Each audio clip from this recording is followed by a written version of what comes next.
Hi everyone, welcome to ST Skills. This is a weekly system design session. Today, since we didn't have a presenter, we are going to discuss a system design question and discuss several approaches. On alternate weeks, we do mock interviews, and for any interest, please ping Aseem or myself in Discord. So with this, we will get started with today's system design discussion. So, okay, let's start a scene. Could you tell something about this briefly about stories? Yeah. But you can see my screen. Yes. Okay, so different people can join the link which I've sent just now, and even on Zoom you can annotate things. So we can either do annotate or you can join this link, and this is the I think whiteboard for this thing. Make sense? Okay. So I think shall we get started then? Yes, Asim. Yeah, let's discuss briefly on what all the requirements. Is it similar to that Facebook or Insta stories? Or? Yes. So basically, think about we want to design somewhere. It could be like a Facebook or Insta or WhatsApp stories where people can post a story and it would live for some time. Now, what would be our functional requirements? So, store. So let's define that story, like story. So first of all, who is going to use it? So Okay, it's I would limit it to app users using phone and number.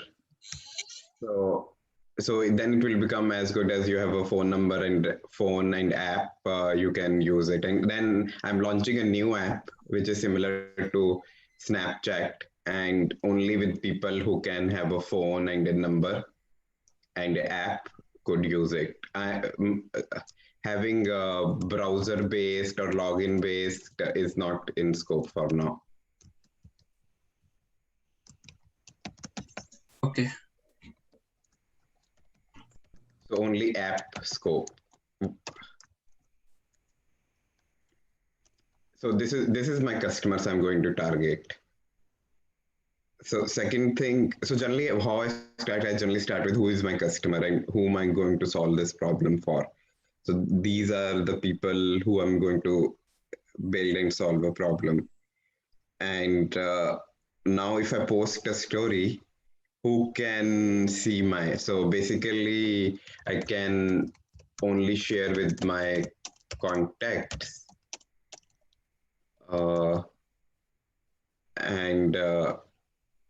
and see my contact story. So this is at a very high level, like how this functionally would work. And do they need to explicitly share the story or no, let's keep it really simple. Good question. Let's keep it really simple. I upload it, all my contacts can see it. Okay. And even I can see my contact story. Basically, we have to be mutual. I should be that person contact and that person should be my contact. But do we need to keep track that who actually already seen my story? Yes, we'll come to that. So right now,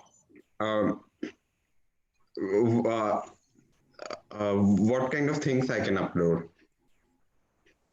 I think I can upload pictures, videos. What else? It's a similar, but Which one? Like the GIFs, like kind of, or live photos or whatever. I think it's covered in pictures and videos. Okay. I think anything apart from video is a picture only. Yeah. Because Just people give different names now. That's it. Yeah. So what is my TTL? Generally, I've seen it is 24 hours. And so now coming back to this question, viewers, can I see who has viewed my story? I think I will put that as a V2 for now. So basically, it will give me a list who all people have seen my story. Then what else? But we can have a segregated view of view regged plus unregged. This can also be V2. Basically, it will separate between what I have regged or what I haven't regged. But this again, that's aggregation also is V1 or V2. Okay. I'm thinking V2, or probably I'll circle back on that later. And the seventh thing which I'm thinking about is kind of a notification. How my users will know like a new story came or some other way, a notification, or I'll say inbox. Story. Okay, story inbox or something. Yeah, but I would take this as a V1. Yeah, because it will show all my stories. Then I can start looking into stories. Some stories would live for 24 hours. Like it's view stories page probably or something. Yeah, and yes, let's make view stories also.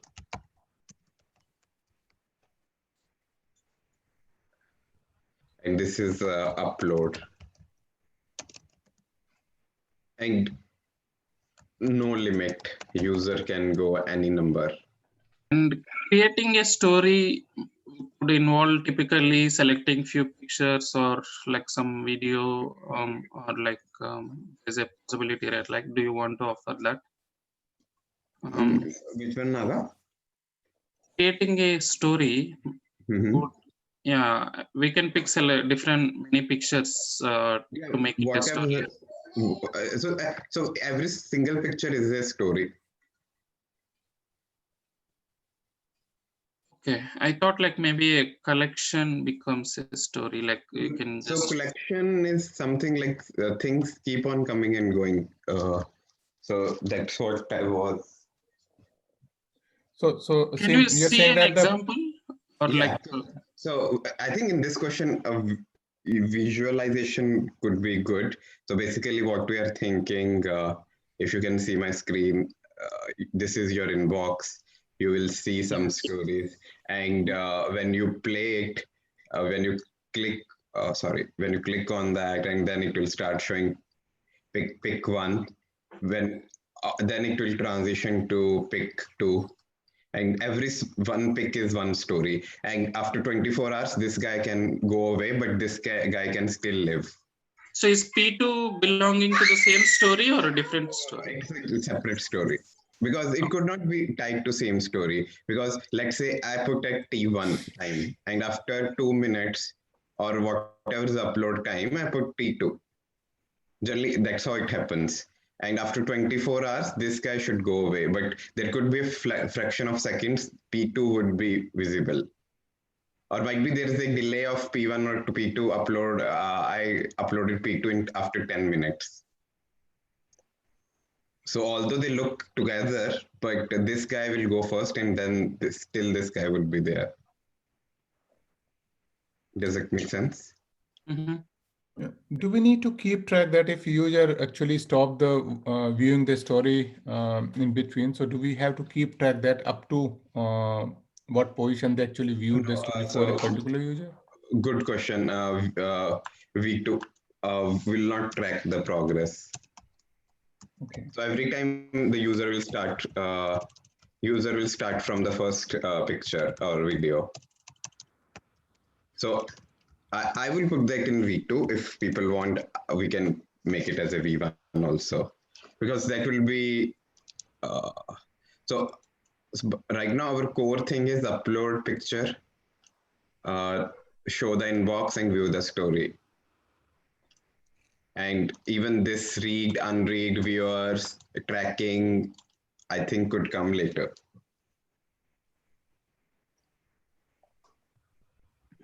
What do you guys say? Yeah, that makes sense. Anything else on top of your mind? So basically, we are not concerned with any other things apart from stories, right? Like here, so Yeah. just the app and No, no login and no all no, those things. no. That will downscale our things. We want to Yes, yes, yeah, yeah. focus on core thing. And I think as an interviewer also, when you are interviewing, try to be on the core concept. If interviewer say, just say like, I am thinking V2. If you want, we can make it V1. So same story Mhm. timeline is a like uh, will have the picture and video. So when user will start watching the story for a particular user, so you said Mhm. that for picture, there'll be some delay to switch to the next one, right? So what about the video? So video will play automatically and it will stay until the it actually reach the end of the video. Yeah. So if you click on that, it will start playing. And on video, there is nothing like we can go back and forward, right? So basically, if there is a video also, uh, Okay. so picture one and then video one. So there is no play like a play or stop button. Either you go to uh, P3 or go back. That's it. And So we are next time when the user will come, we're again starting from P1 only. So we are not tracking what state it has seen last time and other things. okay, so when user start watching that, so and user is on P1, so he or she has to select to move forward, or and otherwise it will stay on the same screen. Oh, a good question. So there would be auto move. So that should be a V1 feature.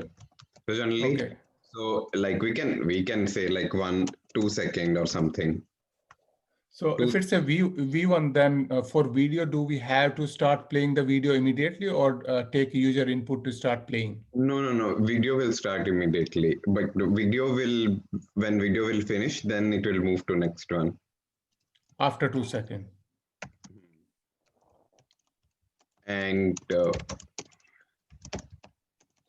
So one quick question here. Do we have to focus about on this front side, user side, or for the app, or do we have to focus on the design on the infrastructure backend side? so this would be a system design question. I will not take this as a product design.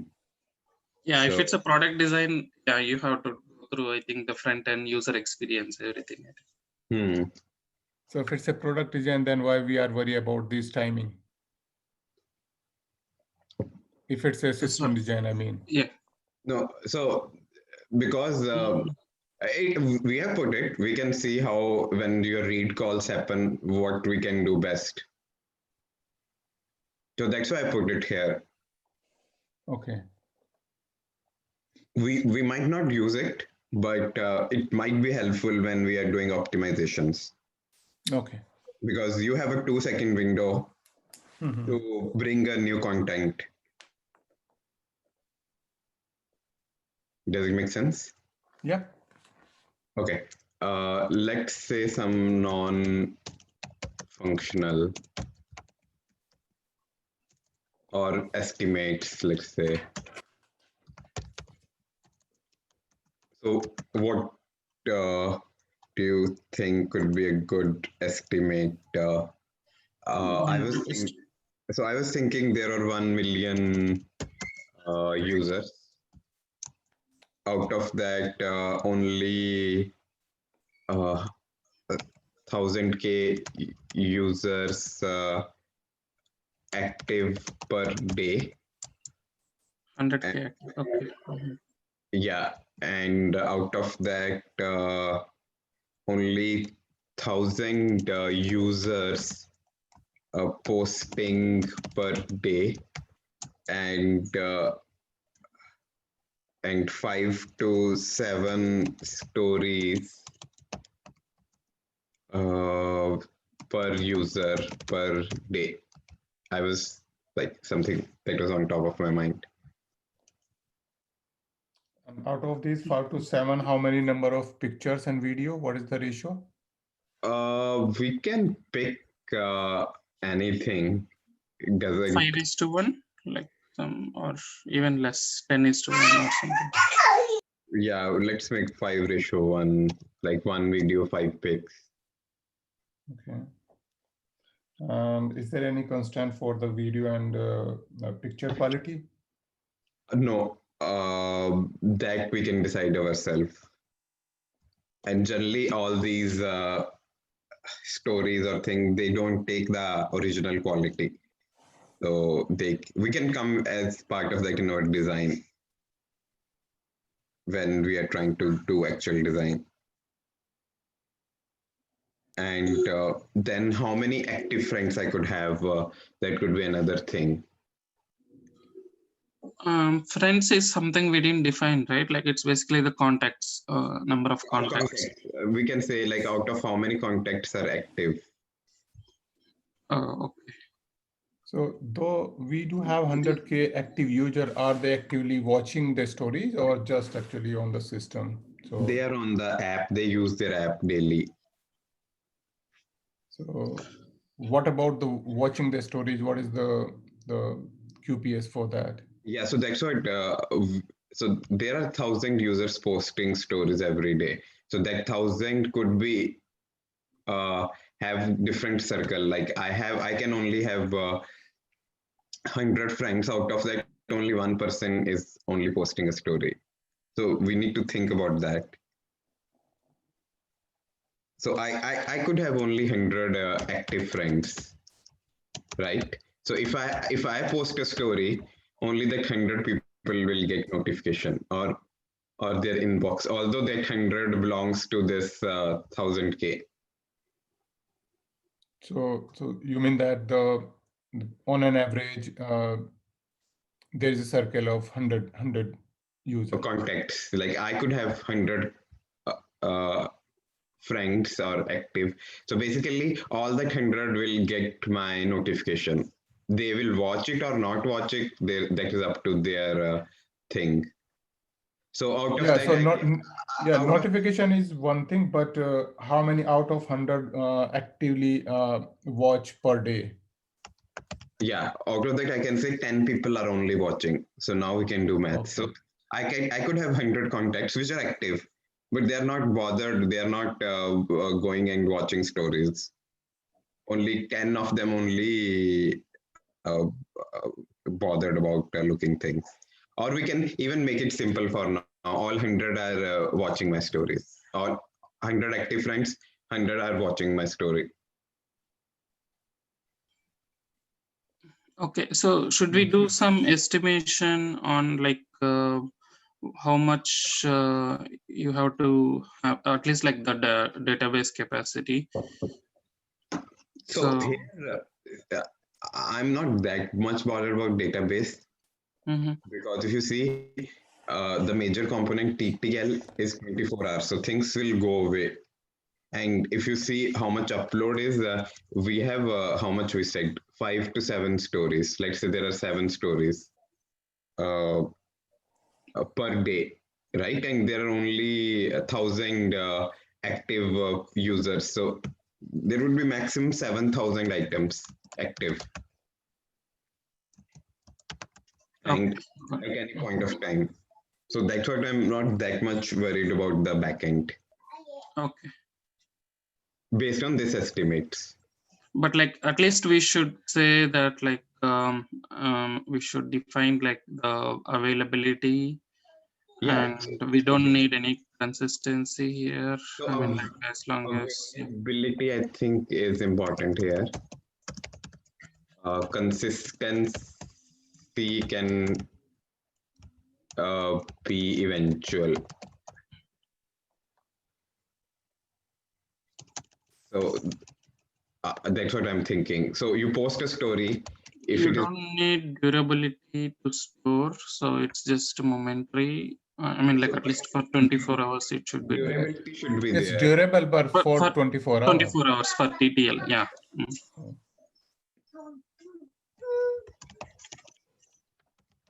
Okay. So I think because of this discussion, we spent almost like 25 minutes here, but that's fine. It should be really quick, but we are getting good questions in discussion. So that we can, yeah. But if you want, we can spend more time or move to the next section. Let's move on, probably revisit this. Okay, so considering this, how we should start, and I can bring all these things here also. Oops, this is too big. They can't make it small. There's no font size for, No font size. or you can decrease. Can you select everything and zoom in, like compress? I can do Yeah. this. Okay. That's it.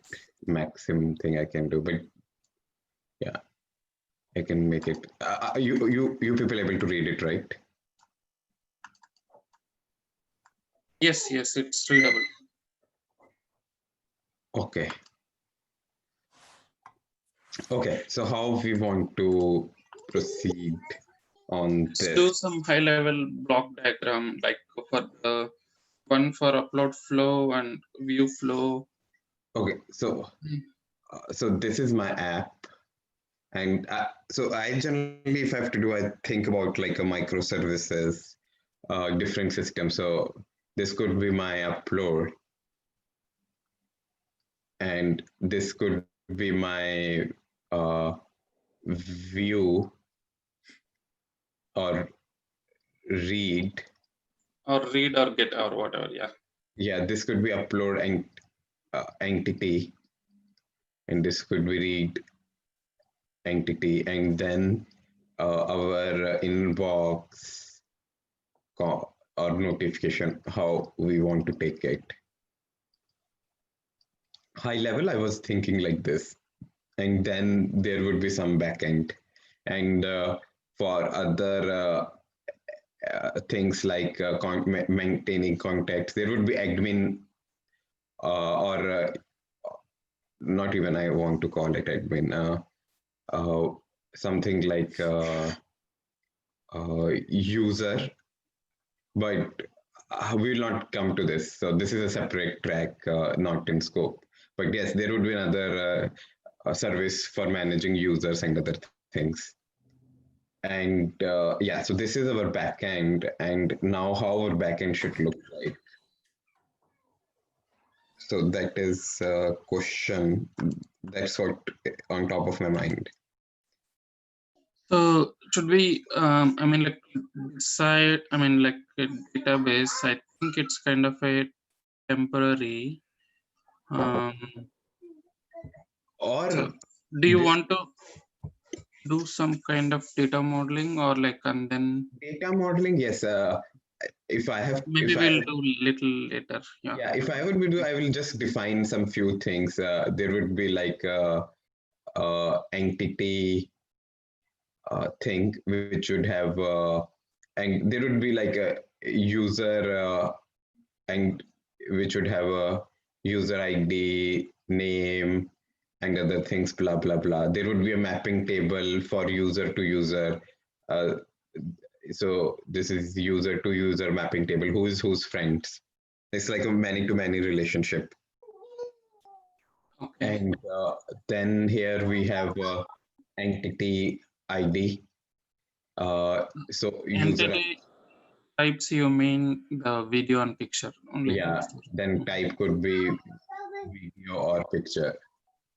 And so we can go deep in that. And then I was thinking there could be some storage kind of thing like S3 where I can keep my entity.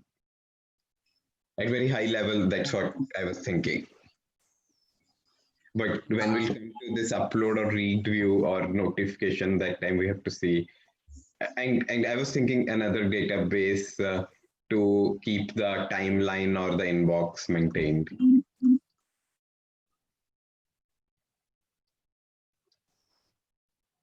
And I was thinking something also like Metadata. metadata table for maintaining like thumbnails or very basic things. But, Okay. but this remind me like we need some more better entities here. What entities?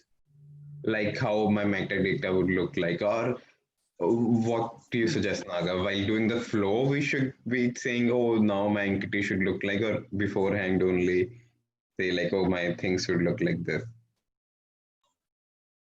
Normally we can define at high level, and maybe once we go to that service, we can do little more detailed of how this metadata should look like, and how, I mean, like there should, I mean, like if somebody talks about the thumbnail, that's also another generation process. We should have another service for that. So Okay. Okay. So this is kind of a really high level, and at upload part, we can have what I was thinking, something like asynchronous processor. I didn't think much about that, but something what I'm getting, I can put it here and then send it back.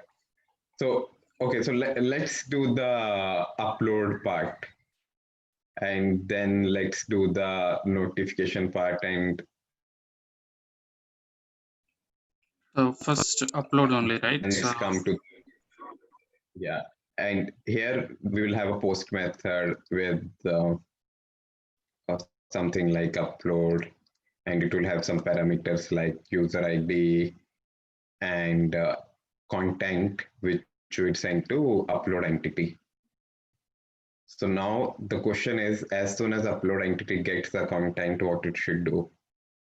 And if there are two things on top of my mind. One thing is when user try to upload content, our app compress it. If it's a video or whatever, it will just compress it. yeah, and one more thing, I don't know like how big a story can be. I think that's another requirement. Do you want to keep, or like you can support as much as big stories of So there could be two hours? things. Either do a batch upload, or every story could be like, so I can go and select picture one, picture two, picture three, Yeah, and nowadays like pictures, one picture itself will be like 5 MB or something if yeah. you are using a good phone. So app could do that. So that's what I'm telling. Yeah, yeah. So app should probably convert it to some standard format within 1 MB or something per Or not picture. even 1 MB. I think WhatsApp and the people they only make it like KBs. If you try to zoom it, the pixels are gone. Like they don't Yes, support yes. like very high. Or might be they make it 1 MB and then this based on the device. You could be on a tablet also. So Yes. something like a tablet size and then keep it. But we are not going that much deep there, but some compression app would take care. So I can save some network bandwidth. Now I got Yeah, I mean, my, like instead of compression, I mean, like since you already brought up the point, I think it makes sense that if they upload of picture of any size, like depending how much ever resolution it may be, I am always going to bring it down to 500 KB or less. So I think that would at least give a reduce size. So app could take care of that. Yes.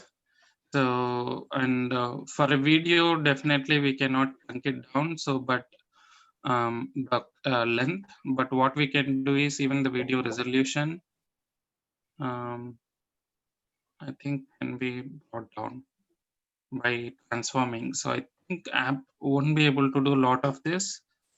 So I think we have to transfer some of the responsibility to upload entity, because when uploading, we don't care a lot about compression and all that app should take care. Then the app will become heavyweight, right?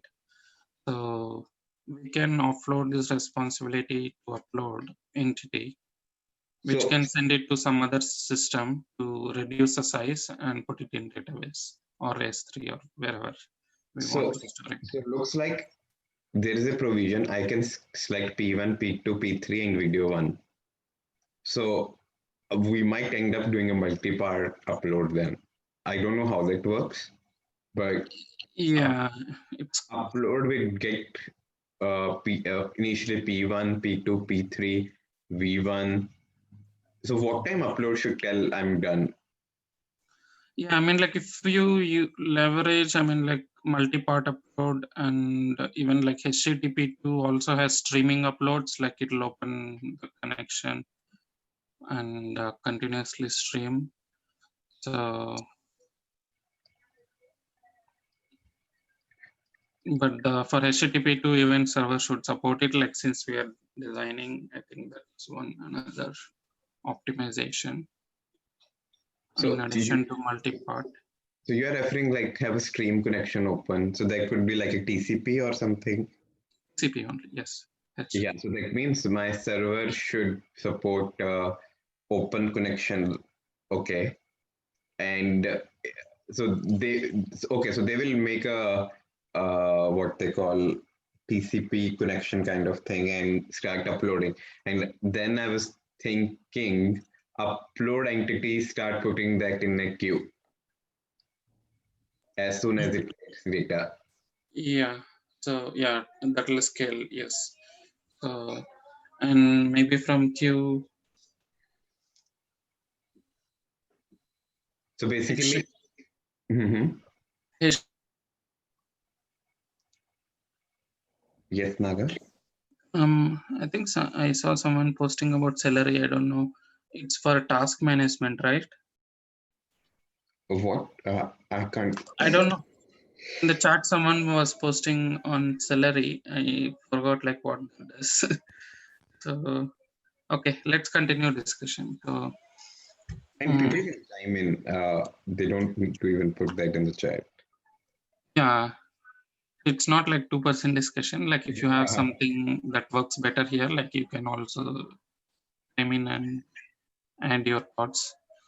So one thing is like if you are uploading, upload entity needs to wait for all the content to arrive and then put it in the queue, or like some, I mean, like if it's a, I don't know. So we'll put it in a queue and some other entity will work. I mean, like some other service will pick it up and compress.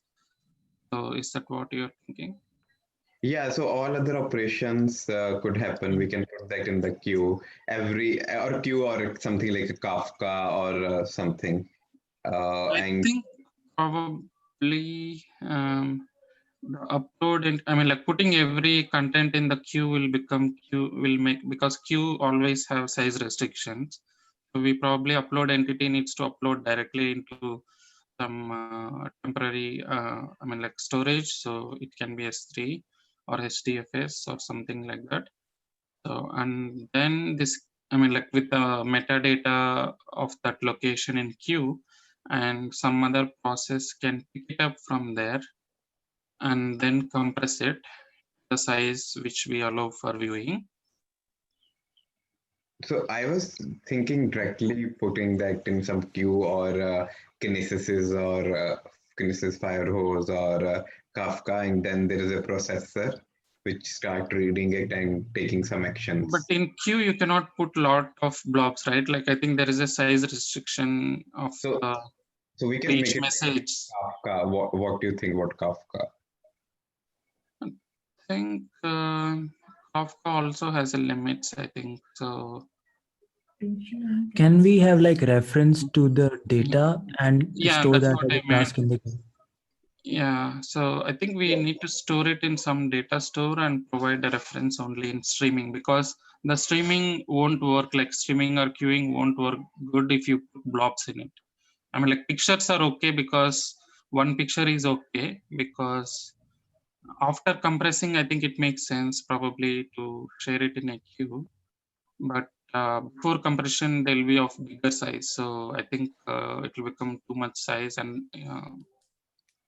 I think they So have some sizing very restrictions. basic question. So does Kafka supports to store this image?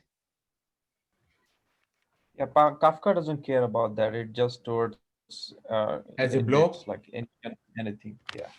Okay. No, but there would be two things. One video blob, and then there would be some like something like a story ID, a user ID. So it would have some JSON content and blob. So you're telling both could be supported. So we can make like a video or this as a base 64 and upload. That's what you are referring. So we are planning to upload in base 64. That's what I'm asking. Like, or That it's a byte array. I believe that even from the, as we do have the app on the client side, so Yeah. I'll go with the binary upload instead of base 64. So there are a few things which comes from here. One is story ID and user ID. Do you want to put some text? And, Okay, I think that's okay. and, Yeah. So and then story, there's a user, byte array. and also the metadata of which all pictures, because No, this is like one, and then there okay, would be like array of like this. So yes, why correct. don't we keep this byte array and keep it on some blob storage and just the See, message? uploading to blob storage, then I don't need anything. Upload entity will directly put in S3 and does everything. Then we don't need, we need something very intermediate, really fast thing, or something like a cache where I can put and then pre-process things. But if I'm So doing everything like putting in S3, uploading metadata and doing thing, then it's as good as a synchronous processing. no, but as we all already agreed that eventual consistency, so why we are worry about that? So let's actually uploading the story will and publish it will take some time. Agree. But putting in S3 or other things will also take time. And by that time, I can't hold other things. So basically, I got an array. If I'm putting in S3, first I'll put in S3, then I will go to other thing. And putting in S3 or other blob storage will also take time. That is not like really fast read-write operation storage. And this is raw data. We haven't even processed it. Okay, I have some other things in mind. So Mhm. maybe like we have some gateway service which will probably be closer S3 or some closer server where the app can upload, the closest POP where Yeah. POP servers where app can upload, and app will directly connect to that server and upload, and it will get all the metadata of the locations of where the pictures are stored for that story, and then app makes another call to this another service that we define, where it will get all the metadata related to that pictures and video, and this service can pick it up those content and then probably do some compression or like reducing the size, and then stores it in another data store which will be picked up by View. Okay, you're telling somewhere here. Yeah, I think I like that idea, but I have a little bit more different approach than that. So basically, sure. when app wants to upload something, it will ask upload entity, hey, I want to upload this much data. App will upload entity will give that S1 S3 location to this person based on or some token or something, and app directly upload thing to S3 and then notify I'm done, and now you can do whatever you want. Yeah, yeah. So yeah, with this reducing that, instead of gateway, you are having upload entity itself, service itself App, respond. so I'm asking app to upload things to S3 and notify me the upload entity. Mm-hmm. Once that is done, then upload entity take any other actions, then put a message in a queue, whatever, like this new content came in S3, and some asynchronous processors can start looking into that, and That then reduce the compressor size and store it. Yeah. yeah, generate metadata out of it, or do some encoding, and all the multi-part, everything will be handled by the S3 service. We don't need to even bother about that. Mm-hmm. Does it make sense? Yes. So you're saying that, I mean, Encoding slash compression. Okay. Yeah, go ahead, Praveen. yeah, first app will get the information about this is S3 where we have to upload that content, right? Yeah. And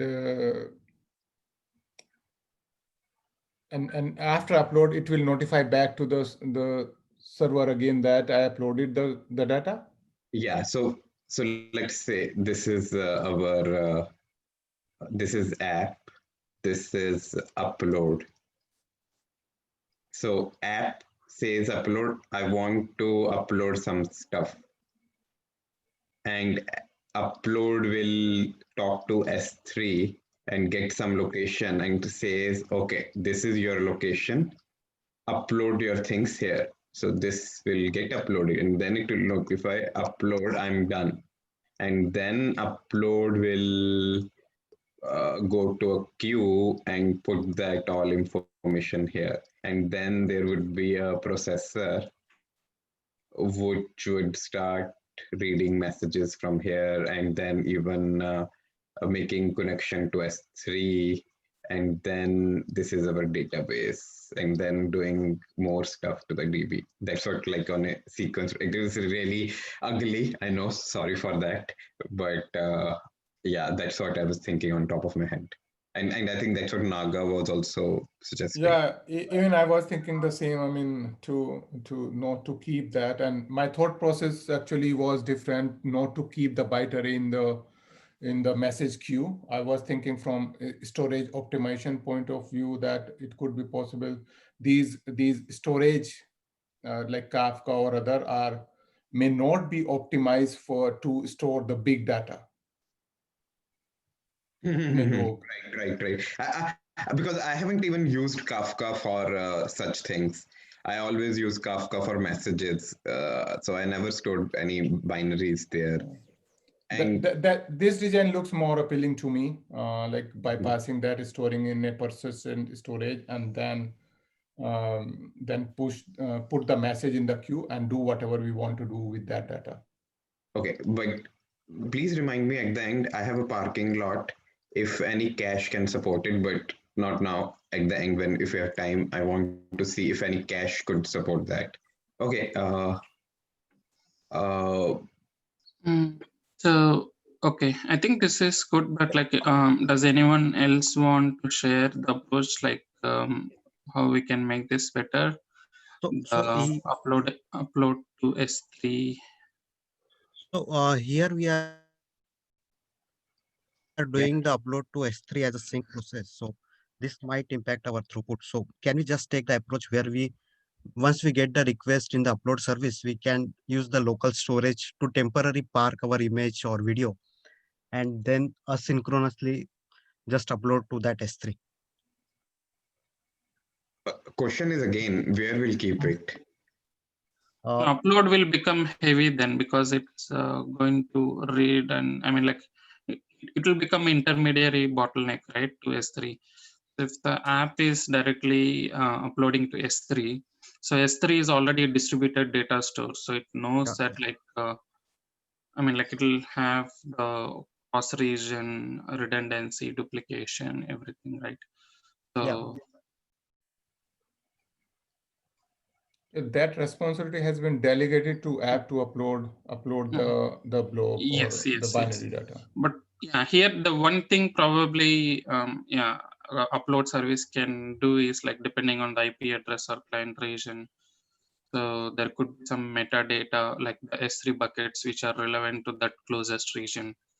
It can automatically give that, and yeah, there could be some optimizations done there so that like the upload to S3 is as fast as possible. But like those are all like secondary stuff. Maybe we can discuss later. Yeah. Do we any other thoughts on this, or like maybe we can go to the view flow right now? Yeah, a view, or I was thinking to first do the inbox view. Inbox, okay. Yeah. And then, so basically user will first upload, and then all the user's friend will get to know something happened.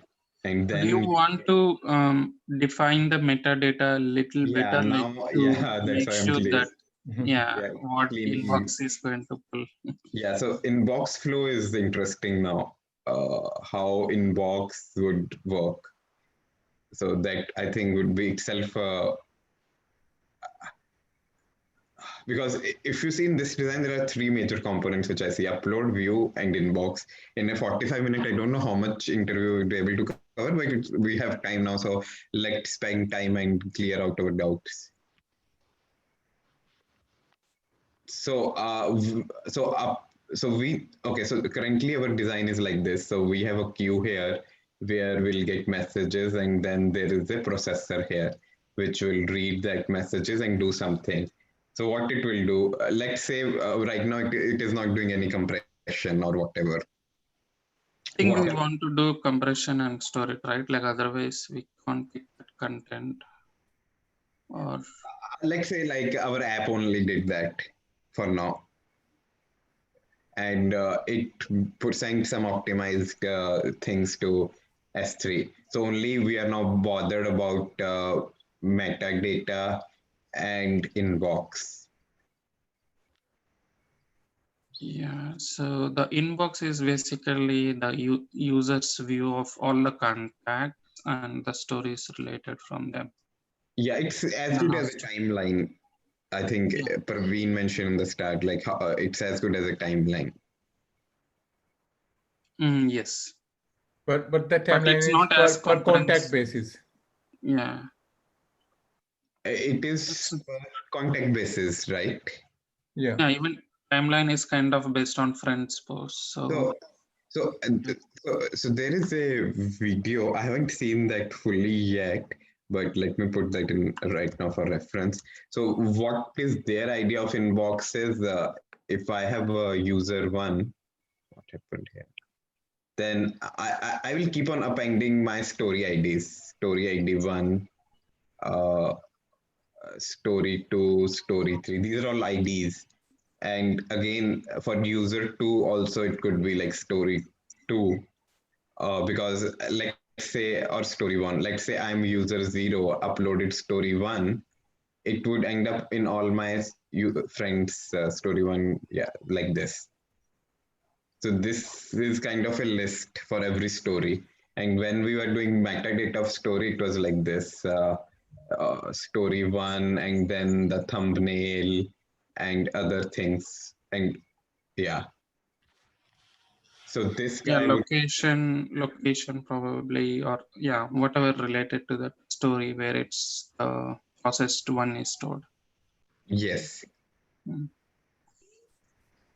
So one idea is like every user will maintain what all stories it has, and then on the app side we will segregate based on story owner and start showing them in a different view. That is one design. And and there would be some other processor which keeps on even expiring this guy, because every story has a TTL. So at some point we have to even do a cleanup. Does it make sense, or I make so clumsy? It's not, any more human readable. Yeah, I think that's okay. We can. I think aligning with you that, I mean, each user will have their own storylines, and when we have to push it to someone, my contact notification. So I will push reference to my story. Yeah, so basically processor will get all my friends list and start pushing here. So what processor is doing, processor is telling, for this story, who all the users interested, and then start putting appending, keep on appending here, something like this. So it will keep on adding new content, and when there is a read operation, let's see what happens that time. Right. So now app is requesting for the inbox. So there could be push and pull model, where app continuously asks for new things, and or it would be like the server itself is pushing uh, some new stuff it has received. So maybe like HTTP long polling from the app. So here, what I'm thinking here, when app is not active, so let's use the OS notification service. So our app will push it to Google use that, I think, Firebase or something, and same Apple has their own notification service. So the message will route, the notification will go to through that, and when app will become an active, it will pull it. Okay. That basically, I mean, like when the app is active, my thought is like it can open a long polling connection with server, and when it has that connection, probably if server gets some new stories, it'll automatically send it. But the thing is, there need not be continuous stream of data in HTTP long polling. If the server disconnects for some reason or app disconnects for some reason, app can try to reopen that. That's one approach. That I think it's pull model. So the other one. Why are you thinking that long polling instead of just have a socket open with the server? It's a similar. I mean, like even are you talking about push in the form of like server-side events, SSE, or? No, not SSE, just like in either open a raw socket or use WebSocket, the persistent connection. WebSocket is, I think it's more tied towards chart-based applications. I think so. We don't need that kind of persistence here because we don't get a lot of data. So, but in pull model, so application will continuously making a request to the server and initializing. No, it won't continuously. It will just open a connection and it will inform the server. Whenever you have some new content for me, you can just send it over this connection. So once it sends that, if you read about long polling, that's how it works. So it's a client initially just sends a informational that whenever you get some new content for me, feel free to share it with me. So that's how this. But after sending the connection, server will close that connection. So no, it won't close. It won't close. No, that happens with the long polling. So as soon as the content delivered, it. Oh yeah. So as soon as the content is delivered, yes, yeah. In that case, app can accept that content and immediately open another one. That's how they normally do. Yeah, you are right. So, but there can be, if we have to use long polling, that's how the client will make. But yeah. what's your idea on WebSocket? Like, do you continuously have that connection open? Yeah, I'm a big fan of WebSocket where we can just actually have the connection open, and whenever the content is available, you can push it from the server. Okay. But that's yeah. fine. Let's say we have I something think here. both. Yeah. Yeah. What will work here? Yeah. So, but let's take like start with a very simple approach. Let's say we are doing we are just pulling data. I call inbox service. Inbox service will look all my stories and connect to metadata also, and then and it also connect to that user table, give me an aggregated view, and then send it back to the app. And on the app, it will show like this then. Does it make sense? I didn't catch you. So what was the discussion? So No, where we are keeping that aggregated that view for so aggregated view for all my contact, right? Yeah, we are doing on the fly, and we told like only very few users of my own. Only there would be a maximum 10 stories I have at a time. Mm-hmm. Or not, sorry, 10 active users. I think I didn't mention that, but let's say it rounds up to 10 active uh, users whose story is active. For 100 friends, then again, they can only see 10 people, right? Mm-hmm. So basically, maximum I would have like some 10 stories here. 10 stories or 10 bullet points.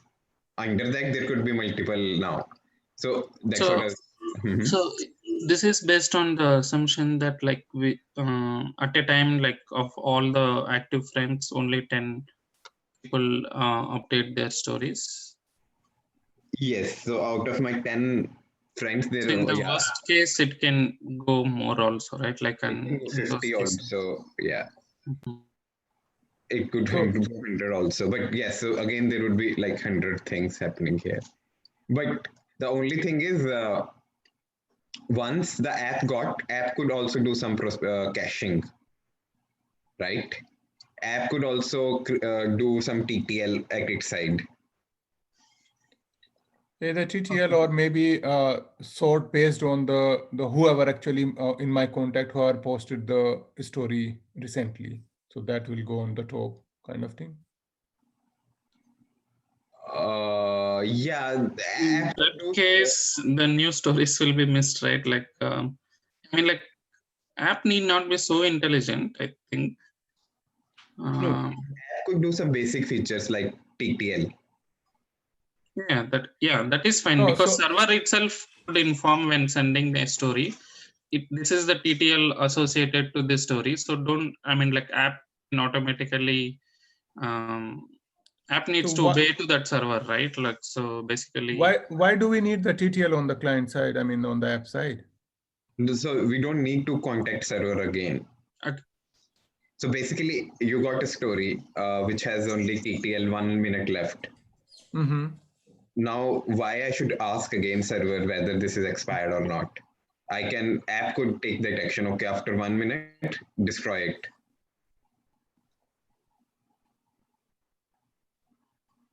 Okay. In case if server sends again in the next request, probably it needs to display again. No, So it can't come, right? It's yeah, I gone. mean, like, yeah, it's gone normally, but like, but I don't see a scenario where it will again come.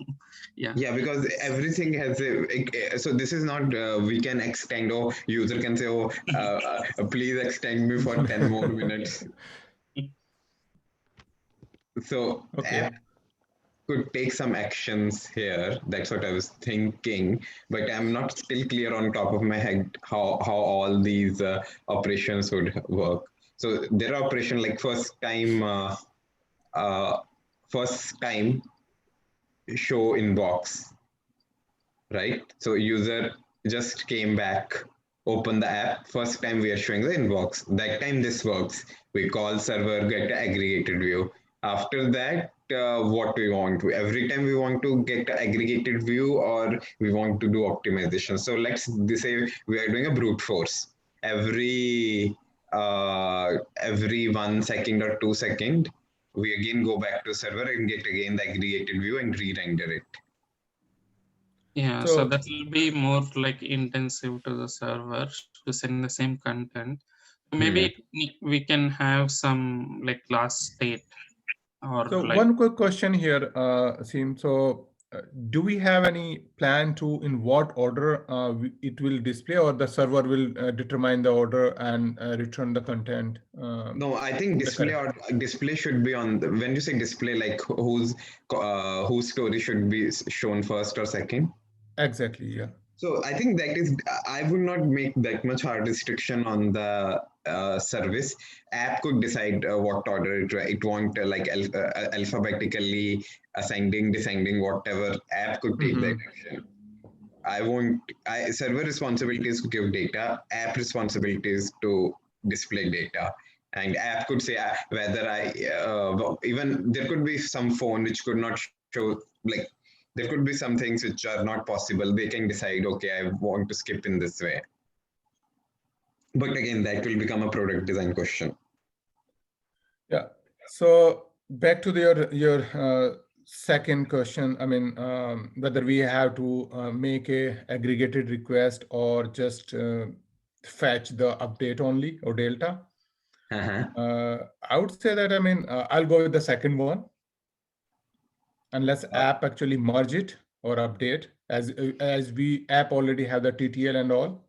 Yeah, so, but I was having a different view. I was trying to bring another component here, which is like Mhm. a processor. It's a responsibility to always keep the aggregated view ready. And then we can put that in a cache. And next time, if I have to have to fetch also, the inbox directly go to the cache and bring things. So it would be really fast. And then this guy keep on doing some kind of a pre-processing. So we don't need to create the aggregation at fly. There is somebody who is doing for me uh, periodically on the back end, and app can every time do a pull model and no delta then. so another thought, like instead of adding all this processing, since we only have like limited number of stories always, so like say the last time I pulled the stories is basically at what time? So let's say last timestamp was 5 minutes ago. So give me any new stories from my contacts after this time to the server. So that would automatically, like if you sort by time in your database, if you store the stories in a time series database, the last, I mean, like it'll sort efficiently. Like even in DynamoDB, if you use. So there are two things could happen. A new store, new contact has added a story, or a story. So Or new, the previous contact story has expired and he added a new story. yeah. So it could be new contact, a previous expired plus new story, Mhm. and previous is running plus new story. So there are a lot of, I think, variations. So yeah, but for now, I think in a real interview we won't have that much time. So my recommendation is to keep it simple. Say like I would do some pre-processing, keep it ready, and until as the interview go deep diving to that, I would say some pre-processor component does that, and app keep on refreshing. And if the interviewer say no, I don't like that idea, then I will go towards okay, how I can optimize. I will bring delta, but I would jump to view part really soon to cover entire design. Yeah, sure, Yeah. sure. Okay. So, but Aseem, my just want to share that. I mean, my thought process was different. That I mean, instead of having this component that to make the aggregator, as we agreed that the app will determine or decide that what order they want to show that. So instead of actually putting data in an aggregator in some server defined order, instead of that, I will actually pull the individual my contact individual story timeline and directly push it to the app, and app will take care that how actually it want My to. idea of aggregator was not to define an order. It is just telling this is my this user friends, all my user friends, user one, user two, all these stories with some thumbnails and other things, very basic things. But still, app would take a call how. So basically, I will give all the metadata or all the data to the app, and app will decide what to do with that. So, and I will keep on uh, pre-processing here if new stories are coming or something is going away for the user. Or again, I can do 80-20 rule here. If who are very active users, I will only maintain their timelines in the database, and rest I can just do on fly. I'm just thinking out loud. It might make sense or not, but I do agree that a, a better design could be like pulling deltas.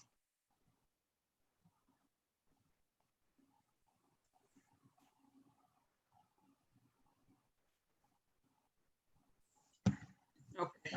Yeah, I think it's again always trade-offs, like what we want and yeah. Mm. Okay, Okay. let's So we do circle back. have the inbox data in inbox, right? Hmm. Let's circle back on that if we have time at the end. But our one main component is still pending, which is view read entity. So view or read, it's always a story, right? It's not an entity or something. So Stories and entity. So let's go a little down and mhm. so what is happening here right now? Uh,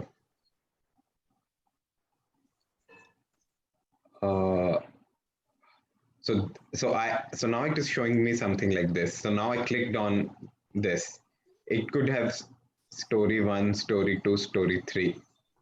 Now I want to show the content, and this goes to entity. What was that? Read entity. What we should do as soon as user click, bring all the content or do one by one. you No, can, I one mean, by like if you one. have time difference like of 1 up to 1 second at least, like you can do one at a time. Okay. Otherwise, So approach one One at a is time, or get if you just start actually viewing the story. So first initially get the first content and then do pull some content in background, say like next 2 3 more item. okay. So we can do some kind of exponential or like read back of what they call, I forget, but something like start with or pull only two things. If user is actually going to S2, then start pulling more and more and more. And even then we can cache it on the app.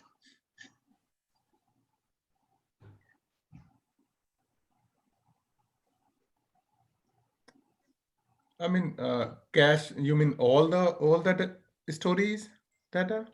See, for example, if you're viewed S1, we Mm-hmm. can keep it on your system for some time or app. We don't need to bring, let's say you view S1 and then you move to this. Again, you moved back and want to see S1. That time we can use on the system only.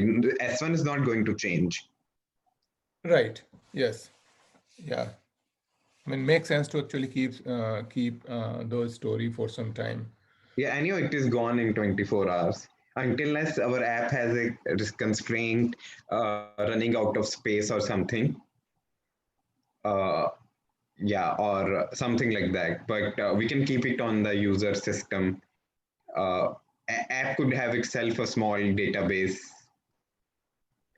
and yeah, I was thinking in that way. Yeah, we can keep if there is no constraint to actually persist that on the or we don't actually claim that we will not persist it on the user device. If there is an agreement, then we can. Okay, so yeah, so I was just thinking in that way. I don't have anything else for this. Yeah, I think this is it's simple flow, like one story. So a question, like when you're reading a story, so you just said like it's always one picture or like one video, right? Yes, so there are two things. I was having two questions. Either bring everything for that person, or whenever person starts, bring one thing at a time, or bring two things. If user is going further, bring three things, then five things, or 10 things. Story user could add like we in our requirements we told there could be n number of stories. I can put like 1,000 stories here.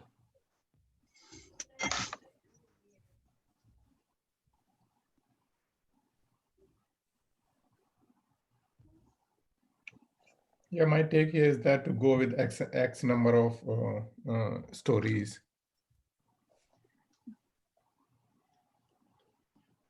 Mhm. Yeah.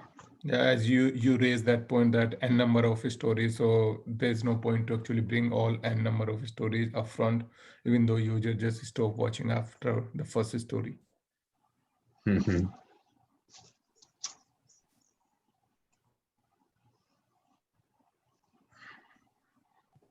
Or some optimizations here is like if user always like views all the stories that he sees, I mean like normally at a particular time in the day, or those are some things you can small improvements. Mhm. But like I think when reading a story, like I think the read entity, I don't know how much caching would help here, but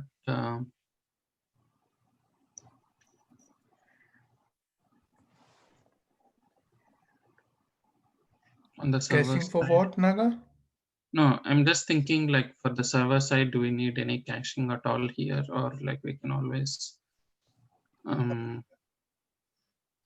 or probably like we need to keep the content probably closest to the user, like closest pop or like closest region, Mhm. closest data center to the user, so that like they can quickly read this. So maybe we can use the Cloud Front so that Yeah, as yeah. most of the content are CDN. static, so Yeah. So yeah, I mean like CDN. once the content is processed like in a format that can be viewed, yeah, it can be pushed to the nearest cloud fronts. But like there is always a cost, like how much you want to keep in cloud front. So CloudFront is as good as a cache or CDN. Yes.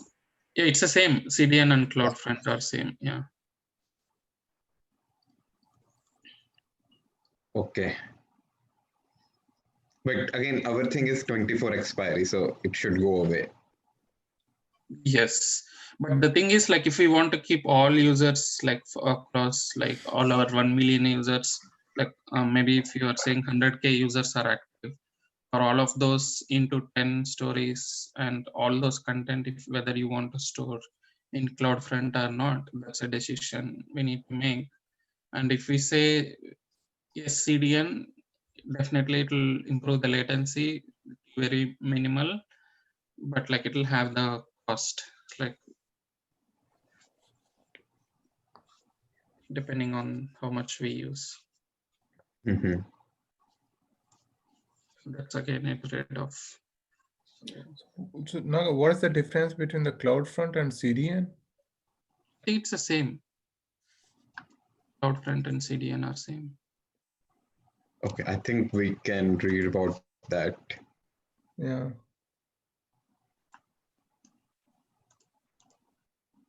Yeah, basically, CloudFront is Amazon's implementation of CDN. CDN is just a generic name for Okay. caching at the edge. Okay. Got it. But in interview, we should say CloudFront because But then we need to say CDN generic. Then I will stay with Yeah. the CDN. Yeah. but the question can come, what is CDN? Then we should have a better answer to. Yeah. Makes sense. It's Yeah. yeah. If you're using like other Amazon technologies like S3, then I think then the CloudFront is okay. But if you're keeping Correct. And Okay, that's all from my side, which I want to cover, and we can chat more now. So let's actually verify the design. Okay, first of all, I mean, let's talk about the bottleneck here.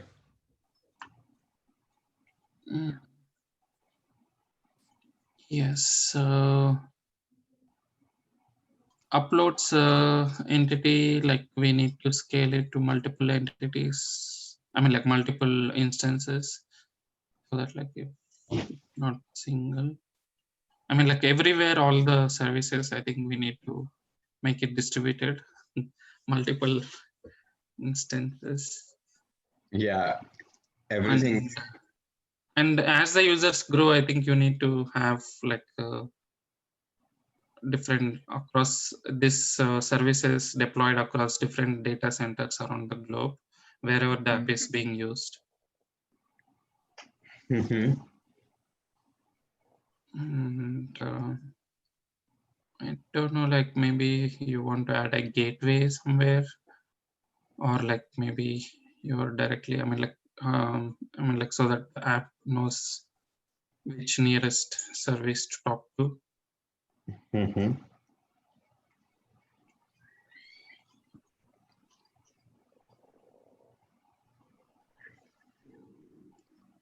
And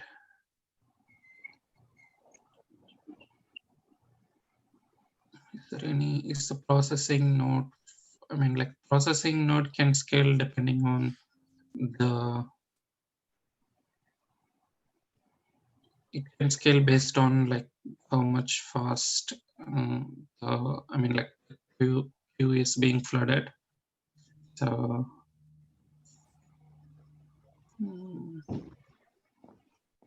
yeah, you that guys we can, and the current requirement just say that, I mean, we will have only 1,000 upload per day. I mean like given the 100K users, I think we don't need to scale so much.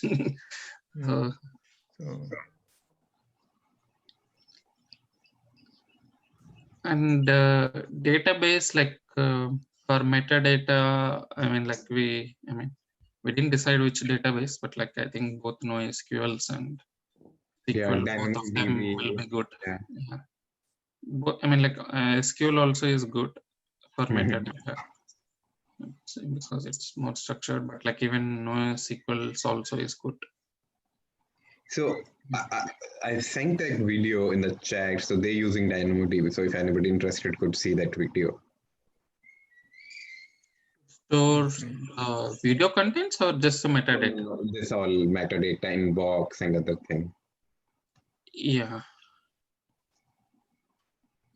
Did we have someone present on DynamoDB? Because I have one video which I shared in the past, like where they deep dive on DynamoDB. I think, I mean, a couple of weeks ago, in Wednesday night session, they discussed that paper. Okay. No, not Dynamo paper. I'm talking about DynamoDB. DynamoDB, no. Yeah, I think actually DynamoDB, there is not much detail out. No, but I think somebody mentioned, I think Nisha or somebody, that they will give a session on DynamoDB. That's what I remember, but it's okay. Yeah, if anyone is interested, I can share the material, the video, so you can go in the similar lines. It talks about both NoSQL, how it's flexible enough, and how you want to model your NoSQL when comparing to SQL database, along with using examples of DynamoDB. So can you just put in the chat so I think people can read? Yeah, let me see if I quickly find it. But like, please continue to discuss bottlenecks so we can conclude. Yeah, this. bottlenecks, I can see there would be multiple places. But if you see in this design, there are a lot of asynchronous processings. There could be a bottleneck on S3, but S3 has something too many requests, but I don't think so uh, user would be exhausting that. And even there is a check on app could make sure like user is not exhausting that. And then you see there is a asynchronous processing here, there is a asynchronous processing here. So many things are really controlled, what I feel. And here also everything is controlled for the read part, because it is controlled by the app, that how app would from the app you can do one story at a time. I can't do like a multitasking there, like, hey, give me 10 stories together, so I'll burden my server. So I feel like many things are controlled here.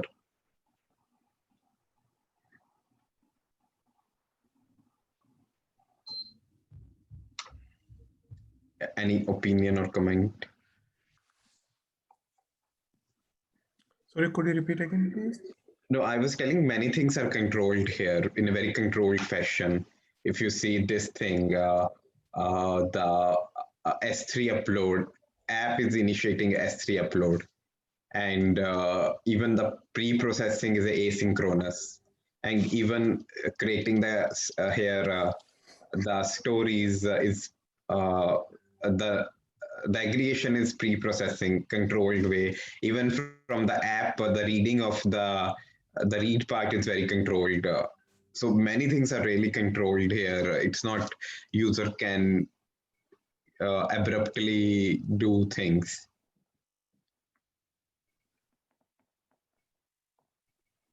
So is that a problem?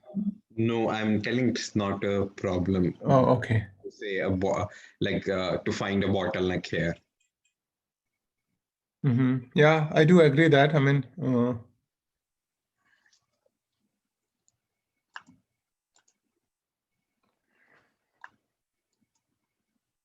Okay, so Naga has put a video. Oh, so this is from a reinvent. Okay, nice.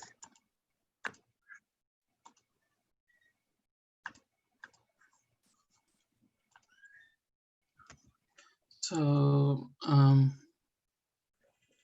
we finished on this. Like, we also cover all the, I think we covered the upload part, like share with my contact and see my contact story. I think that's done. There is not actually sharing, but like it's in implicit sharing, right? You're not separately sharing with your contact. So by default, whoever has your contact stored in their phone, they can view, right? So that's the idea. That Yeah, and even this aggregation service, we spoke about this, can also make a check whether that contact is anymore there or not. So let's say you go and remove that contact, or that person remove you. Okay. So one quick question about that. I mean, how we are planning to store the user stories? Do you guys follow me? So as we don't have any constraint for the size in terms of, so are we planning to store as a JSON or the story timeline for a particular user? Timeline can be JSON because it will have the metadata, right? Yeah, So it only have a and metadata. thumbnails, maybe thumbnails are quite small, maybe they can be So included how as do we basics. plan that, as we don't have any limit? So if somebody wants to abuse my system, So you can have, I mean, like if they can put 100,000 of entries, stories, right? So that will yeah, be a big JSON. you can rate limit per user. So probably just allow only like 10 per each attempt, or might be in 1 minute you can upload only this much of stories. So yeah, rate limiter can come handy here. Yeah, fair point. if we add a gateway probably before the services, that can take care of rate limiting also, because all gateways have rate limiting.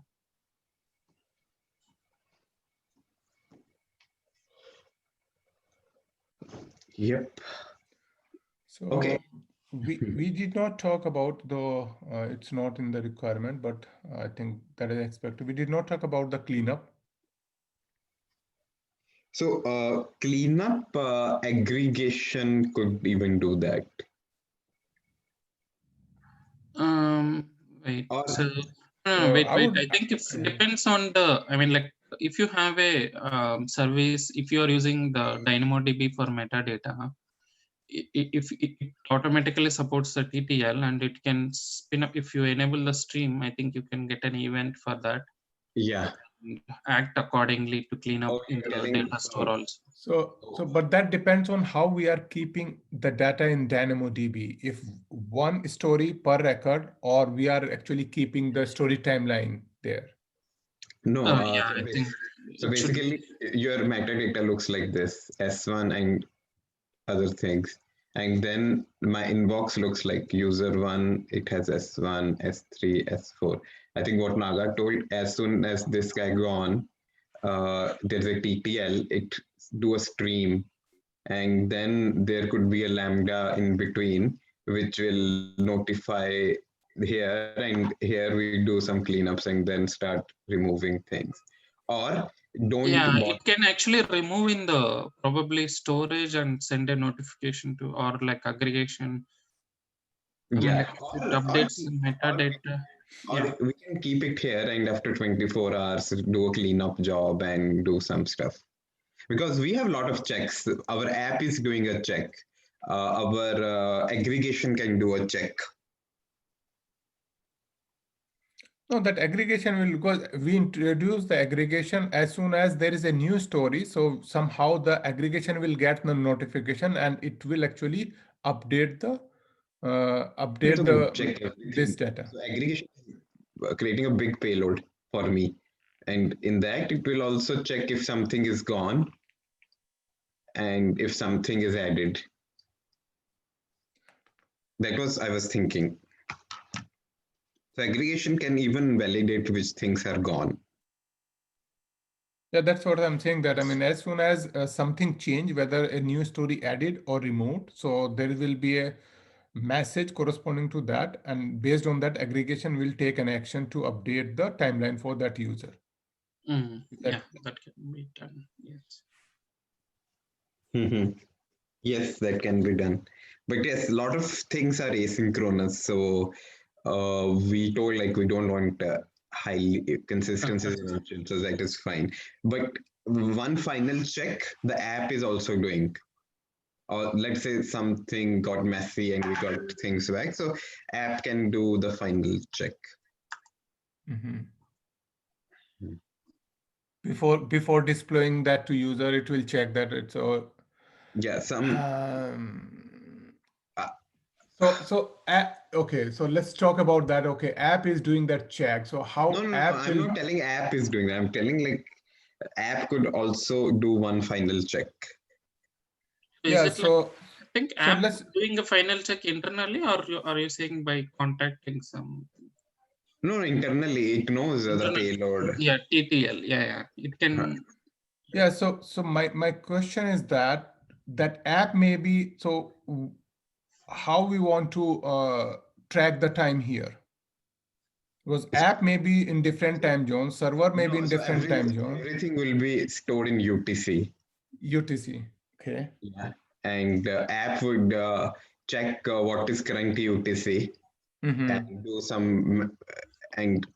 some calculations and do like because there could be argument that phone time could be wrong, but we always pull the UTC time.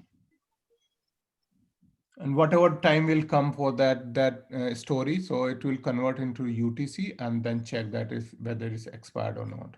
Yeah, no, we'll only store things in UTC. So UTC will come back. Because it's really absolute. So we are making an assumption that app time is correct.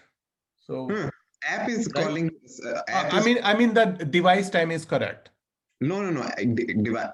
This guy will call GMT and say what is the UTC time now. There could be many ways to solve this, but the very quick call you can make to internet and say what is UTC now. We don't need to rely on the phone time also, because there could be users in different time zones. And what about that if that UTC, now we have a dependency on that service? I have a question. And if that service, go ahead, please.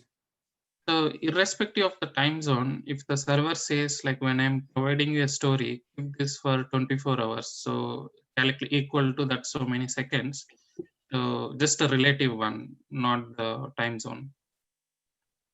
So that should be enough, right? Like if I say just store this for 400 seconds and destroy after that.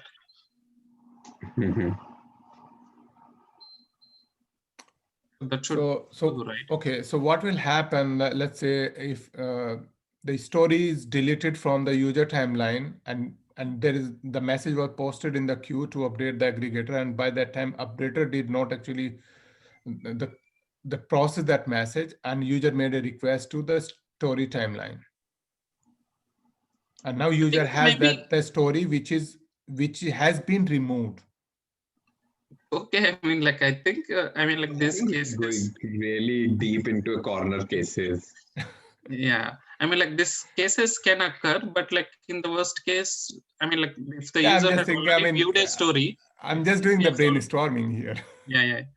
No, yeah. If he has already viewed a story, you can't do anything, right? Like it's once uploaded. I don't know if there is a remove function. If it is there also, it's okay. Yeah. It's not a mission critical, like, oh, after 24 hours, now give me money. User may say that, claim that, okay, app is not, this system is not durable. They say that's data is there and actually the picture was not there. If a user pay money, then it's we're giving a free service. Okay, so I think I have one last question. Do you think we could have used a cache rather than, there was a question earlier, upload entity rather than giving S3 can put somewhere in between. I was thinking it can even put that things in cache and then we keep on doing a pre-processing. No, but cache is not durable, right? So, I mean, like if there is a chance you lose. Which is like cloud-based durable cache. Do you think is there a cloud-based durable? When you say durable, it's as good as database, I think. So no, if Redis, everything is good, right? It is not Redis persistent cache, but like it'll actually persist. Like when you say Redis, if you use persistence, it's almost equal to. But question is, can Redis have big blob of it's a key value pair, right? No, it's a key value, so you can't. I think. So actually, Redis and this Kafka, they both are actually rely on the val, and I'm not sure. I mean, that is actually optimized for that kind of I think probably requirement. For uploads, I would go with whatever this Dropbox or Netflix, whatever, not Netflix, sorry, Dropbox or Google Drive. Like in those, we do kind of this large file uploads, right? Like I think we want to probably leverage a similar idea here, at least for uploads, but not as I mean, like this is not as what to say. I think this is lightweight compared to Dropbox or Google Drive in the upload, but like we can do a similar idea here also. So I think, yeah, I mean, like I don't want to bring another design concept here. So, Yeah, or the other thing, I mean, though, I'm thinking loud that, I mean, if you want to optimize, you are worried about to push data to S3 and then pull it from there. Could be something, I mean, some sort of a file system like GFS and have a map reduce job so that your processing will be happen on the same node where you have the data. yeah, I think that also, I mean, like on the, instead of queue, like you are saying, like give it to map reduce jobs that runs every 1 hour, or Yeah. mhm. So Yeah, you can Aseem always concern, store yeah, everything Aseem to concern S3. is, yeah, Uh-huh. go ahead. Yeah, Aseem concern is that actually to moving the data here and there. First, it will go to S3 and then it will move from S3 to Yeah, you know, the I node. think, yeah, I think that's I think you got a good point. Like, so that's another one thing which we can validate with what the interviewer, if they want, like if they don't want so real-time storage, like as long as it's updated within 1 hour for the user, if it's good, we can switch to MapReduce instead of this real-time service. So I think here our assumption is like the story will be updated as quick as possible. So that's why I think we went ahead with the service. But like if that can be deferred to 1 hour, I mean, like I think MapReduce also works. And Aseem, to your concern, so you are saying that, okay, let's load the data and keep in some sort of a cache, and then whenever we have to process, push it there, right? So here, are you assuming that the processor for that data will stay on the same node, or there will be a network call and data will flow on the network? No, there would be like as soon as you put in some cache, and then again the same thing. You put that message. Uh, put that message in a queue, and the processor will start reading from the cache. Yeah, so my question here is that, so are you thinking that the processor will stay on the same node where the cache is there, or No, it could be anywhere. so if it's anywhere, then the data will flow on the network. No, but So if it's in the same data center, it is okay. that's the only benefit if it's on the same data center. Yeah, in the same data center, But there by LAN should be okay. That should not be that bad. But your don't worry about, I mean, it could be possible that the data center may have a specialized link with the S3 server, or it's always go through the public internet. I'm not an expert in all these data, just a question. I also don't know. Yeah. What is the question? My question is that, so a data center, let's say we do have our own data center, or if you are talking about the cloud, and let's say we hosted our app on the cloud, so I believe there should be a specialized connection between the S3 system and the my app server. Yeah, one thing I think you can do is like, see, S3 also has this reasons, right? Like if you select a bucket in a specific region in S3, so that region will have some, at least like 2-3 availability zones in the AWS configurations. So it's that S3 instance, wherever it's stored, like it will automatically be replicated or available in those availability zones.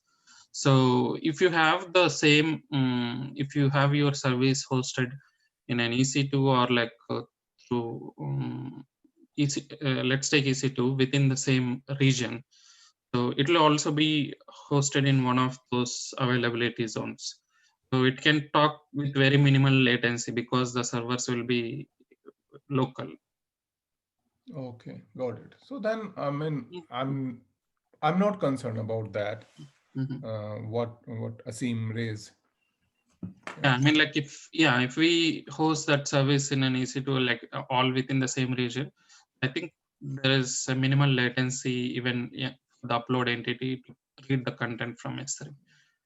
I mean, what the concern Aseem raised that My concern, my question was not replacing S3. My question was, is there a cache which could be durable? yeah, it's not about replacing. Yeah, I'm just thinking that, I mean, the trade and whether we can justify to the during the interview that any other interviewer, we can get a situation we can't directly put things in S3. We need to, so we need another storage where I can push things really fast. S3 would have its own latency. So It's not. can we use the volume storage here, ATF, what the Amazon provides? So that volume storage we can share across multiple EC2 instances as well. And wherever our processor I think shared storage is again bottleneck because you're sharing a drive. It's kind of sharing a file system, right? Again, S3 is better than that. So I think S3 latency is not bad. To me, it's the same thing. I mean, whether it's just a different system, but it's the same Yes, thing. sir. Yeah. Yeah. Again, but my question was, can there be a cache? Let's say there is no S3, but there is. Can there be which could have because as soon the cache things comes into my mind, the first thing comes like, okay, read and writes are really fast. So can there be a cache which hold? Cache is fine, but here in this case, so not only the read and write, I'm worried about the persisting the data. Yeah, so that's my concern also. Yeah. Is there a cache which could be durable and can hold blob data? If not possible, then let's move further. And yeah, I mean, I'm not an expert in that to answer. Just a theoretical thinking that, I mean, I don't think so. These Redis or that kind of cache who actually claim the persist, they actually optimize for that. Yeah, optimize for that. I know for reads, CDN and I mean, like hosts the blob data that we all know. I don't know if we can leverage the same thing. S3 works very well with CDNs for read content. I don't know if it's the same thing can be leveraged for write also. So no, CDN is for read only, right? Yeah. Okay, I think we are running now almost at the end, and we can wrap up. Yeah, we can. Yeah, let's. Yeah. Thanks, Aseem. Thanks, Naga. It was really a good discussion. Yeah. Thanks for joining. Aseem. Yeah, thank you all. Today, for some reason, we are limited audience, but like I think, yeah. Oh, yeah, it was a great session, you know. Great discussion. Personally, I like that. Yeah. Like open discussion. How to stop? Oh, here to stop recording.